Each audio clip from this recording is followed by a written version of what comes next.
morning, ladies and gentlemen. I'm Sharon Mundia, and I'm your host of the show Living with Us. We're here at Park Inn by Radisson, and given that it's Friday, we're going to get into some music, and we're going to talk to artists. Artistes, actually, I'm going to say. My first guest is none other than Dan Aseda, and he is an icon in the music industry. He's an entertainer. He plays, I don't know, I want to say like 25 instruments. How many instruments are there? Well, you just seem to play every instrument. He has had some of the most incredible collaborations. He's an award-winning artiste. Welcome. Thank you. What's the difference between artist and artiste? I don't know. I just hear like artiste is like, is it the French version? I think so. I think people feel, because the French always have these nice accents, making things sound better. Yeah, artiste. Yeah, so maybe it's just the French version of artist. But it's so good to have you here. Thank you. I'm happy to be here. It's my first time. Yeah. This place is beautiful also. Yeah, it is. Yeah. I know, Park Inn is the plug. Yeah. So, let's get into your music career and starting off from childhood, your earliest musical memory. And I asked this, even though I'm sure you've never been on the show before, so I'm going to ask this for us to have our basics, even though we know the stories. Do you remember your earliest childhood musical memory?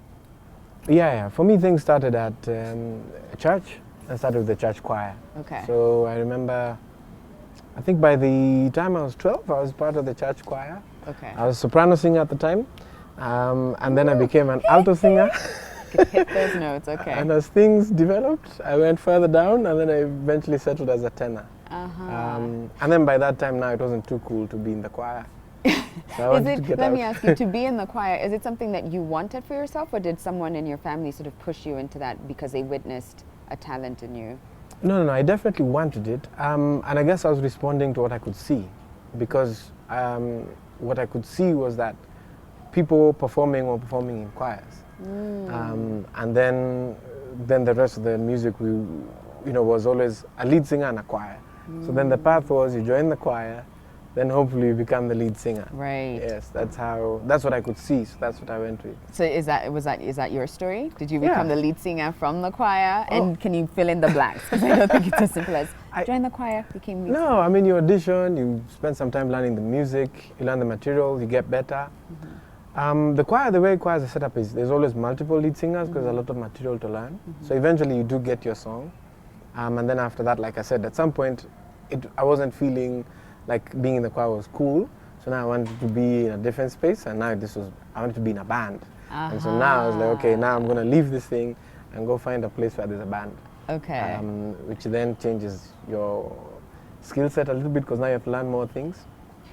Can you break that down? Is that where your instrumental, artistic side came to play? Yes, exactly. So now you have to learn to play some instrument to be in the band, because everybody in the band plays something. Okay. So it's not enough to just be a singer.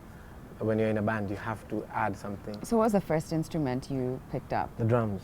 The drums. Yeah, the drums was the first instrument. Okay, and so how did you transition into others? Because you not only play the drums, I know you play the piano, and the guitar. I can get away with those instruments. Yeah. I don't really identify as a piano player, but I can get away. Like if you push me to play a gig, I can do it. Yeah. But the transition was really because of you go to a gig and somebody doesn't show up. So now you've got to pick it up. What? Yeah. But but before then, had you ever, so you were sort of pushed into, say, the guitar because of that? Yeah, so you kind of like, at rehearsal, we would be messing around, so switch instruments. So you kind of know the basics. Yeah. Right? You can do stuff. Right. But then you're like, oh, so-and-so hasn't come, he's late. So the gig has to start. Okay. Wow. So who's going to cover? I'm going to cover. So you move to the bass. So I went to the bass knowing how to play everything in one key. I could only play it one area, one fret area. So that's all. Same thing with the keyboard.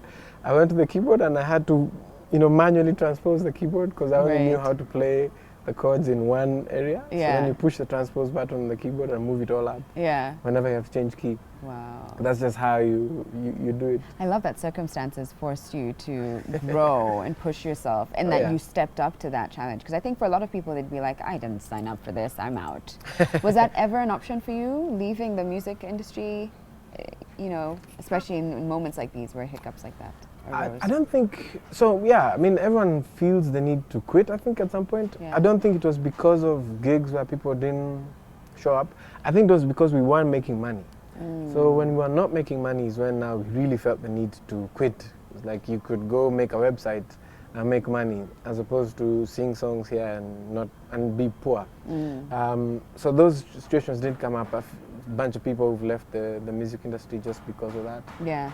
And to some extent, you kind of fight for it. You know? Right. Yeah. Did you ever leave, even if it was for a short period of time? Did you ever succumb to that pressure? Because it does make sense. Because I mean, this is your livelihood. You've got to find, you know, bring food on. You've got to find a way to survive. I mean, I didn't leave. Yeah. I kind of partly left. Okay. Because I just left one church to go to another. Okay. Which was kind of leaving, but then I left church music in total to now play in the live music scene, basically for the same reason. So we left one church to go to another church because the incentive was more instruments, more chances to play, and then I left the church scene to play the live scene because the church scene, there was no way that I could be viable as a business. So I had to go play live. Right. Was that an easy transition for you? Did you have any kind of like unrest or did it just seem like, hey, this is what I love to do and I've got to make financial sense, so? No, it was a huge fight. I was the original Willie Paul. Everyone was upset. I mean, people get upset because of major changes, and I think that the guys in the church felt like myself and a few others had kind of left around the same time, that we were the property of the church. And so they really did feel really upset that we left. But we didn't have a choice. I mean, we were transitioning from college, high school, into being a grown-up. So we needed to make money, and they were not going to pay. So they didn't have the budget, they didn't have the opportunity, they didn't have the culture. The only option was we have to go play gigs in hotels, we have to go do other things. Yeah. So that's what it ended up being. Okay. Yeah. And then one thing led to another, and you are now... And you start playing. Yeah, and also you now become the prince of Benga. Can you tell me about that, and how did you start to find your voice in this music industry? Because I'm sure there's like so many different genres you could have stepped into. Yeah, I mean, that's true. I was lucky in that when I chose to enter the music scene, live scene, I had a really good support system because I was signed to Kijiji Records, which was owned by Kanji Mbukwa of Milele. So Kanji, obviously, also a church boy like me, and also playing live, and I built a career. So there was a lot of learning that I could take there, and there's also a lot of networks. So I was introduced to Kanji's networks. I was introduced to Eric's networks, Eric Wainaina, and these guys kind of helped me set up a business. And so then the question was really, when do you stop sounding like Kanji and Eric and start sounding like yourself? That was the real problem. Because now I could only play what I knew, and what I knew was Kanji's music and Eric's music. And then the challenge for me was now to create my own path. So by the time I do my second album, I'm a lot better, a lot more mature as a person, so I can figure things out. And so then I feel as though that's when it was easier to kind of create my own brand. And the Benga thing was really a branding thing, because I didn't like the existing brand. It was Afrofusion. I didn't know what that meant. And I kept asking, what does it mean? It didn't describe for me a sound, and it didn't describe, it was kind of uncool. I didn't like it. So I said, I'm just going to take over this other thing that was kind of laying dormant, because nobody was talking about Benga at the time, like 2008, 9, no one was talking about it. So I was like, okay, this is a dormant brand, it's out there, I can use it, and hopefully revive it, and that was the goal. So when I did that, now everyone talks about Benga, and I'm very happy about that, but it needed for us to, at the beginning, to be really insistent about it and kind of revive it. Yeah. So you've done countless of live performances, and you've also got several albums. I think it's 4 albums. 4 now, isn't it? So how different is it making music in a studio and sort of trying to bring this artistic vision to life through an album from live performances?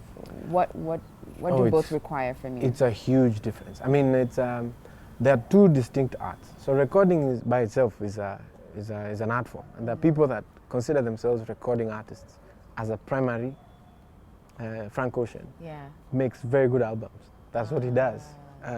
He rarely plays gigs. Right. There are people that play gigs a lot. Jazz musicians play gigs a lot, and that's what they is a primary thing. For me, like I keep saying, I really was lucky because of where I started out. If I'd started out with a different producer, I would have been different. But I started out with a producer who was primarily a performer. And then I was in a context where everybody was a performer. So then it's like you have to learn both of these things. And so having to learn them at the same time was stressful because every album was high stress and every gig was high stress. But then over time, that really gave me a wide skill set, and I'm really happy about it. Because I wouldn't have learned it any other way. Yeah. Do you think that artists have to be comfortable with well, I guess as an artist you would have to sort of record and put that out, but do you think they have to also be good or decent at live performances? I think you're going to have to, because of the way the industry is going, in my opinion. The future of music, in my opinion, is free music. So. And what do you mean by free music? I mean, just like YouTube, or in what sense? That's what people are consuming. More and more people are consuming music by YouTube or some other free platform. Right. It's no longer. It's harder and harder to say, "Hey, buy my music for X amount." So streaming services have just changed the game. So I feel as though the future is going to be appearances. It's going to be performances. So for that reason, I think artists are going to have to get more comfortable. Playing on stage and work on it. Right. And right now there's so much technology. I mean, people are playing gigs without singing on key. It's just what do you mean? Technology. Oh yeah, I see what you mean. There's just so much technology around, Ooh, the shade, Dan. The lip syncing is huge. So that's happening. So true. That is so true. And there's some even international artists. I'm like watching them in concert, like, what is? Of course. How did you don't sound like you did on that album? Yep. And but I mean the production, like Beyonce is a queen of lip sync. No, I'm cut, stop. First of all, you just went for the queen, okay? I would have said slow down there. Dan, we were on such a good path. Let me help you out here, because obviously you're very mistaken here. It's the truth. Beyonce sings live, okay? She's lip syncs. No, I'm actually just even going to take time out, stop asking you questions, because I need you to understand that I work in this industry. Excuse me, sir. Excuse me, sir. Okay, I'm a beehive. I'm part of the beehive. It's okay. The beehive needs to know that. No, I need you to know. Even her latest album, right? The one on Netflix. Yes, exactly. What was it? Oh God, I can't believe I've forgotten. It's Not Becoming. It was Coachella. Yeah. It's Not Becoming. No, I don't think so. I can't believe I've forgotten it. But she even had the album of it, and you can hear her singing, and you can hear how different it is from like her normal music. You know what? We're just going to continue with this question. I'm telling you the truth. I'm going to be here all day afterwards. No, seriously. During the break, I'm going to convince you. Tell me about Deliver Us from Benga. Yeah, so I like to play gigs 2 or 3 times a year, and this is going to be the second gig. And so we're calling it Deliver Us from Benga because we've always been accused of being kind of pigeonholed, being only able to play one style, which I find insulting because I can play multiple styles. Yeah. And so the gimmick is that we're going to play a lot of music in many different styles, and we're still going to call it Benga. So that's the gimmick, and we're looking forward to it. It's tonight. It's tonight. Yeah. We'll start at gates open at 8 o'clock, but then the show starts at 9. Right. Tickets are going to be at 1,500 at the gate. We also are going to be featuring 2 acts from KU, some young guys that are coming up and that are part of my masterclass, and they're going to be coming. It's the first time they'll be introduced to the audience today, so I'm really looking forward to it. So you hold masterclasses? Yes. Oh, so it's passing it on and making sure that people know and understand. Hopefully. I mean, I can hold the class and then just hope that there is some like mastery being passed on. I hold the class. No, I'm sure.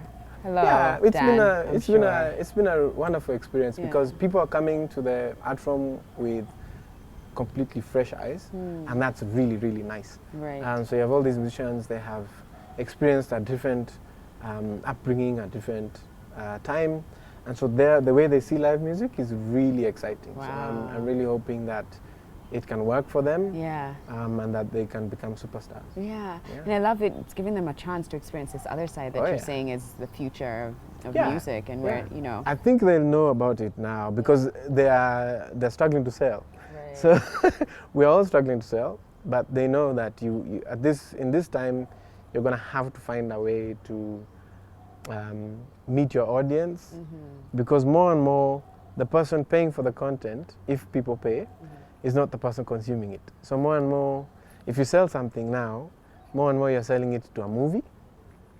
So somebody's gonna watch your music as part of a movie. Oh. It's less and less that somebody's buying an album. Wow. It's more and more that the buyer, your customer, is not necessarily your consumer, Right. as they say. Wow, interesting. Well, thank you. Thank you. And good luck tonight. Thank you so much. And also, Beyonce does not lip sync. Thank you very much. We've got to take a break, ladies and gents. But be sure to check out, if you have nothing going on tonight, which chances are, even if you do, you can probably Cancel the plans.